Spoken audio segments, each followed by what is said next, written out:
Totoo ngang mas crispier at healthier pag sa air fryer natin ito niluto. Kaya naman, samahan nyo nga ako at gagawa nga tayo ng masarap na french fries. Gumamit na ako dyan ng premium french fries.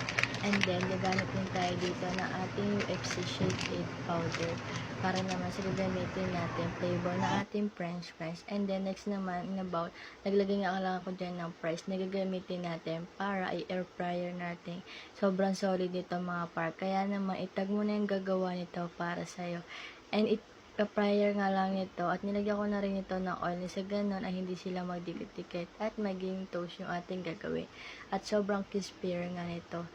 In-fry ko nga lang siya ng 180 degree and then 10 minutes and okay na siya, let it na siya. And then gagamit na natin yung powder na ating UFC Shake It. At i-shake-shake nga lang natin ito para hanggang sa ma-dissolve yung fries yung ating powder.